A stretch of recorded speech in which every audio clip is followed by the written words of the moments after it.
Assalamualaikum warahmatullahi wabarakatuh.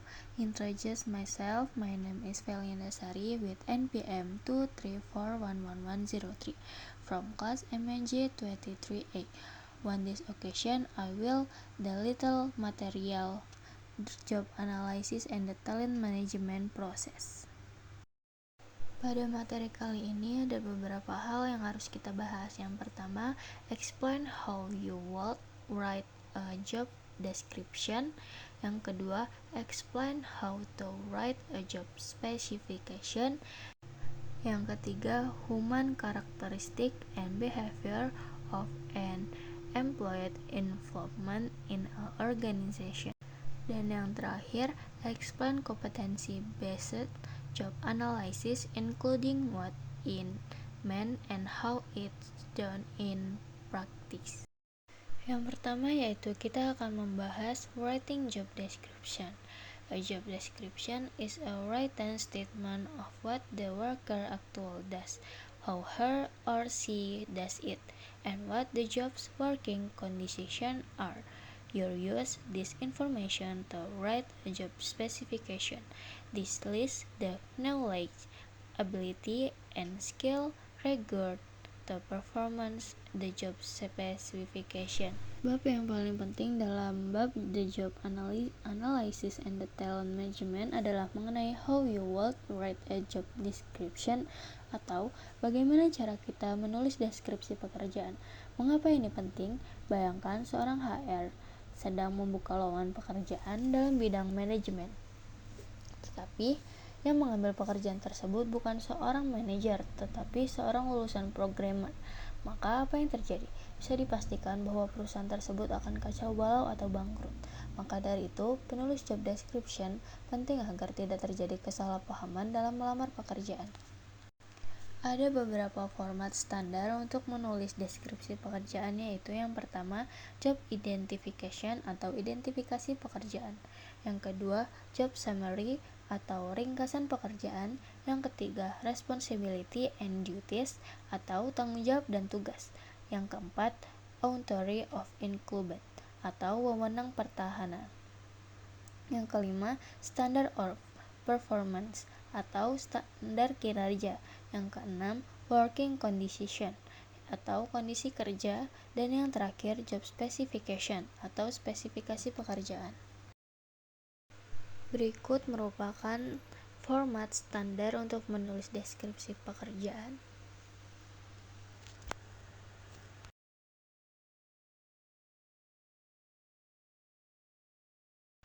Selanjutnya kita akan membahas explain how to write a job specification, yaitu bagaimana cara menulis spesifikasi pekerjaan.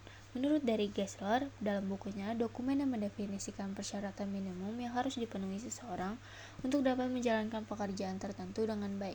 Spesifikasi ini berfokus pada kualifikasi personal yang dibutuhkan, seperti pendidikan, pengalaman, keterampilan, kemampuan fisik, dan karakteristik yang cocok untuk posisi tersebut. Di dalam pembahasan ini akan menjabarkan beberapa spesifik pekerjaan. Yang pertama, specification for trainer versus untrained personnel. Yang kedua, job specification based on statistical analysis. Yang pertama yaitu spesifikasi personal terlatih versi personal tidak terlatih. Dalam bukunya Gary Dessler, spesifikasi terhadap personal atau pelamar yang terlatih lebih mudah dibandingkan yang tidak terlatih, karena merekrut personal atau pelamar yang tidak terlatih membutuhkan perhatian yang khusus, seperti memperhatikan minat, kepribadian, dan potensi untuk melakukan pekerjaan atau dilatih. Seseorang personal yang terlatih dapat dengan cepat memahami instruksi yang diberikan dibandingkan orang yang tidak terlatih. Mereka harus dilatih terlebih dahulu untuk bisa memahami instruksi tersebut. Berdasarkan pandangan, spesifikasi yang didasarkan pada pandangan atau penilaian sendiri atau yang disebut dengan self-correct judgment dari orang-orang seperti supervisor dan manajer. Seringkali mereka menggunakan pemahaman untuk menentukan spesifikasi pekerjaan mereka dengan memperkirakan keterampilan dalam kualifikasi yang lebih cocok berdasarkan pengalaman langsung. Dan yang terakhir yaitu spesifikasi berdasarkan analisis. Spesifikasi pekerjaan ini bukan hanya pada pendekatan berdasarkan pandangan. Hal ini adalah pendekatan yang lebih akurat tetapi juga lebih sulit.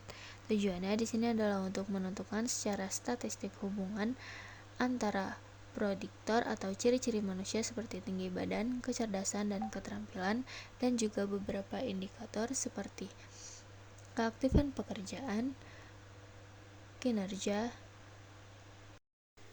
Selanjutnya yaitu human characteristic and behavior of the employed and employed involvement in an organization. How does one identify candidates who have a high likelihood of becoming agents employers?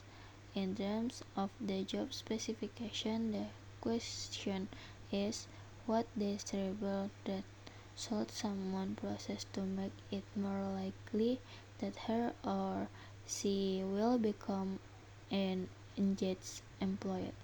The human research consulting company Development Dimension International conducted a study of 3,800 employees.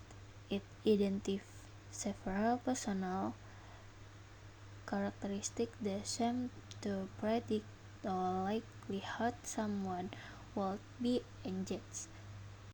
18 test traits include adaptability, precision for work, emotional maturity, positive disposition, self-advocacy, and achievement orientation. Bagaimana sih cara mengidentifikasi kandidat yang memiliki kemungkinan besar untuk menjadikan karyawan yang terlibat? Dalam hal spesifikasi pekerjaan, pertanyaannya adalah sifat-sifat apa yang sebaiknya dimiliki seseorang agar ia menjadi karyawan yang terlibat. Perusahaan konsultan sumber daya manusia Development Dimension International melakukan penelitian terhadap 3.800 karyawan. Studi ini mengidentifikasi beberapa karakteristik pribadi yang tampaknya memprediksi kemungkinan seorang karyawan akan terlibat. Ciri-ciri ini termasuk kemampuan beradaptasi, semangat untuk bekerja, kematangan emosional, watak positif, advokasi diri, dan orientasi pencapaian. Saran yang masuk akal adalah mencari orang yang sudah memiliki rekam jejak sebagai karyawan yang terlibat, karena perilaku masa lalu seringkali menjadi prediktor terbaik untuk perilaku di masa depan. Salah satu caranya adalah jika kita ingin mempekerjakan orang yang lebih mungkin menjadi karyawan yang terlibat. Carilah contoh-contoh ketertiban di bidang kehidupan lainnya. Misalnya, carilah kandidat dengan komitmen yang telah ditunjukkan untuk melayani orang lain seperti perawat, veteran, dan penanggap pertama yang sukarela. Yang terakhir yaitu expand competency-based job analysis including what it meant and the how it's done in practice. Yang pertama, using competence model. Yang kedua, how to write competence statement. Banyak orang masih menganggap pekerjaan sebagai serangkaian tugas spesifik yang dilakukan untuk memperoleh gaji. Namun, konsep pekerjaan sedang berubah. Pekerjaan saat ini semakin merampingkan hierarki mereka, mengurangi jumlah manajer, dan memberikan lebih banyak tugas kepada pekerja, yang mengaburkan batas antara satu pekerjaan dengan yang lain. Dalam situasi ini, pendekatan analisis pekerjaan tradisional yang mengandalkan daftar tugas seringkali tidak praktis. Sebagai gantinya, banyak perusahaan menggunakan model kompetensi untuk mendefinisikan pengetahuan, keterampilan, dan pengalaman yang diperlukan untuk menjalankan pekerjaan. Model kompetensi menggantikan daftar tugas pekerjaan dengan kompetensi yang harus dimiliki oleh karyawan untuk dapat menjalankan pekerjaan dengan baik. Model ini misalnya dapat mencakup keterampilan berpikir kritis, kemampuan penelitian, dan pengetahuan desain riset yang memungkinkan karyawan menunjukkan perilaku yang diperlukan untuk menjalankan pekerjaan secara efektif. Model ini menjadi panduan dalam rekrutmen, seleksi, pelatihan, evaluasi, dan pengembangan karyawan. Proses untuk mengidentifikasi kompetensi yang dibutuhkan oleh pekerja mirip dengan analisis pekerjaan tradisional. Pendekatan yang melibatkan wawancara dengan karyawan yang sudah bekerja dan supervisor mereka, serta penggunaan sumber seperti atau informasi dari Departemen Tenaga Kerja, Tujuannya bukan untuk menyusun daftar kerja, tetapi untuk merumuskan kompetensi yang diperlukan untuk menjalankan pekerjaan dengan baik. Pernyataan kompetensi ideal harus mencakup 3 elemen. Yang pertama, nama dan deskripsi singkat kompetensi seperti manajemen proyek atau membuat jadwal proyek yang akurat dan efektif. Yang kedua, deskripsi perilaku yang dapat diamati, yang menunjukkan kemahiran dalam kompetensi tersebut, seperti terus-menerus mengelola risiko dan ketergantungan proyek dengan membuat keputusan tepat waktu. Yang ketiga, tingkat kemahiran dengan contoh seperti level pertama mengidentifikasi risiko dan ketergantungan proyek serta berkomunikasi secara rutin kepada pemangku kepentingan. Yang kedua, level mengembangkan sistem untuk membantu risiko dan ketergantungan serta pelaporan perubahan. Yang ketiga, memprediksi kondisi yang berubah dan dampaknya terhadap risiko serta mengambil tindakan preventif. Status studi kasus. Divisi eksplorasi mengubah pendekatan karyawan dari yang berorientasi pada tugas saya menjadi fokus pada keterampilan yang dibutuhkan untuk tanggung jawab yang lebih luas.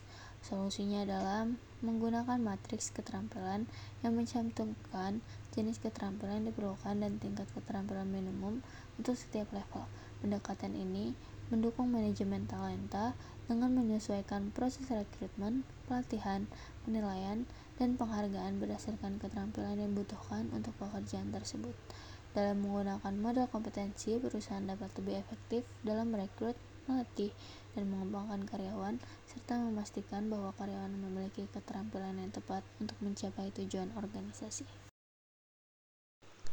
That is presentation. I will end it. Wassalamualaikum warahmatullahi wabarakatuh.